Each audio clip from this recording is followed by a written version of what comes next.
This is Hannibal here. There has been a claim filed by a former referee in the Ontario Superior Court of Justice in Toronto against World Wrestling Entertainment related to Pat Patterson, controversial WWE agent who had to briefly resign at one point due to allegations against him, real name Pierre Clement. The estate of Pat Patterson is also named in this lawsuit. Let's jump into it. The guy who's issuing it uh, is Matthew Robidoux, which I'm probably pronouncing his name wrong. Let's go through the claim. He's claiming general damages for negligence and intentional infliction of emotional distress in the amount of $30,000, punitive damage in the amount of $5,000.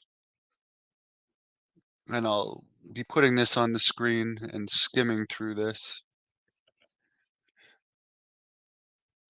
So let's go through what he's alleging. This is the section of the parties. Matthew Robidoux, referred to as a plaintiff, is from Mississauga, Ontario, which is just outside of Toronto for anyone that doesn't know. World Wrestling Federation, wrestling promotion based in Connecticut, promotes events in Toronto. It's a Delaware limited liability company, part of TKO Holdings Group, et cetera, et cetera. Pierre Clement Patterson was a high-ranking official and directing mind of WWE, according to this, and reported to Vince McMahon, according to this. So let's go into the overview and background of the case.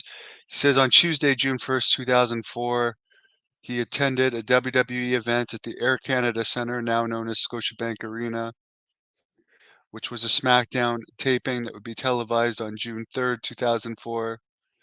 He had been working part-time as a referee for independent wrestling promotions, in particular Apocalypse Wrestling Federation, which was Ron Hutchinson's Edge's trainers federation, and Christian's and Trish Stratus's, and Grand Prix Wrestling, Canadian Grand Prix Wrestling. I'm not sure if that's the same one that Rene Dupree's dad ran or not, because there was also another Grand Prix Wrestling run by a guy named Joe Dunlap, who I wrestled for over the years. He says the plaintiff was looking for better, I guess he was a referee looking for better officiating opportunities because he was making little to no money. Of course, indie promotions pay nothing here in Canada. Apparently, he says Patterson was employed as a producer and had significant power and influence in relation to WWE productions, talent relations, creative control, and being a directing mind and high-ranking official in WWE. That is true. I mean, I do know he got Sylvain Grenier hired in WWE around this time. Plaintiff says Patterson was French-Canadian, and he would sometimes attend Canadian indie promotions in Ontario and Quebec. That is true. Never attended one I was at, but he definitely did, particularly ones that Sylvain Grenier wrestled on or was involved with. Plaintiff states that Patterson provided the plaintiff and other indie wrestlers tickets to the show. And it goes on. Apparently, he was invited to the backstage area by Patterson after the SmackDown show concluded. The plaintiff walked down to the arena floor area near the backstage curtain and was let through by event security at Patterson's request and corresponding directions. He then says, we go into the sexual advances part. The plaintiff pleads that after briefly speaking with Patterson backstage, he advised that he could push an application through and get the plaintiff on board officiating with the WWE. Patterson had walked with the plaintiff approximately 15 to 20 meters around the corner in a hallway away from WWE personnel working in the main area. The plaintiff is alleging The Patterson advised him that he was staying at a nearby hotel with a very nice room and asked the plaintiff how serious he was about the potential to be a referee in WWE. The plaintiff pleads that he was momentarily excited and even felt brief jubilation. Patterson then promptly advised him that he would have to accompany him back to his hotel room so he could quote unquote earn it. The plaintiff then promptly asked Patterson how he could earn it, and Patterson replies, "Well, it's simple. Remove your clothes, lie down on the bed. You won't have to do anything. Don't worry. I just want to know what you taste like," is the allegation. The plaintiff states that he interpreted Patterson's remark as wanting to perform fellatio on him, and that he would not have to do so on Patterson. Not sure what that means. Let's go to the next section. The plaintiff pleads that he was taken back by Patterson's sexual advances and respectfully advised Patterson that he was not homosexual or even bi-curious. Patterson then advised him that if any positions opened up, he'd let him know. Plaintiff states that fact that he never heard back from Patterson or anyone from WWE again. He pleads that he would have accompanied Patterson back to his hotel room if he would have accompanied him back to the hotel room and engaged in the proposed sexual encounter, he would have likely been hired or at least had a tryout with WWE as a referee. However, he's alleging that because he refused, he did not get that opportunity. Patterson retired shortly after the underlying incident. I can say he was still around in 2009, which was many years after that, because as I've recently stated, he was there for my WWE tryout in 2009.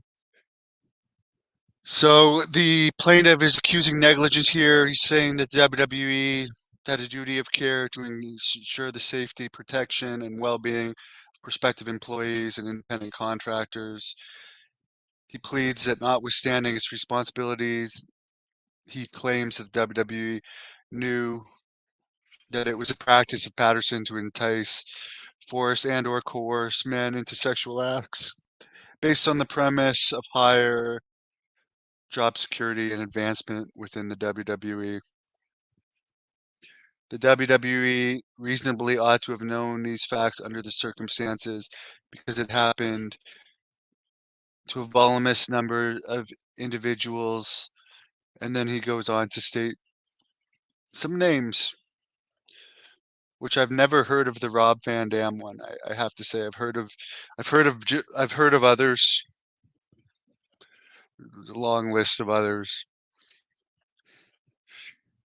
21, he says WWE did nothing to prevent Patterson's sexual inappropriate conduct or protect individuals encountering Patterson WWE events, and furthermore took no appropriate action against the risk of harm or sexual harassment.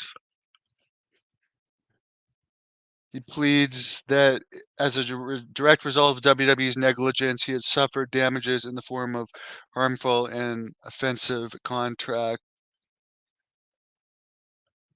herein contact being described. He believes that the damages of negligence related to WWE is allowed sexual harassment and humiliation to occur. And I mean, I'm not going to read all of this, but we get the gist of this.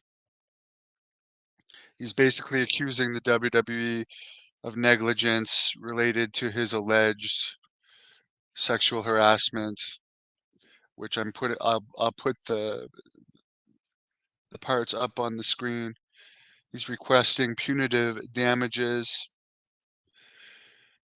So I guess we'll see how this played out. The main thing about WWE, and he would not have signed a contract, so it might not apply to him, but they usually want their lawsuits taken care of in Connecticut. And if you're under contract, you have to. But because he was never under contract, he might be able to get away with that. Anyways, there you go. lawsuit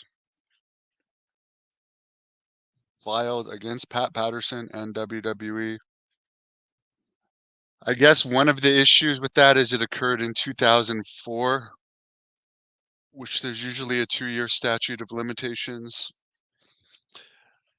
So I'm no legal expert, but I would think that is the biggest issue in that lawsuit. We'll see where it goes from there.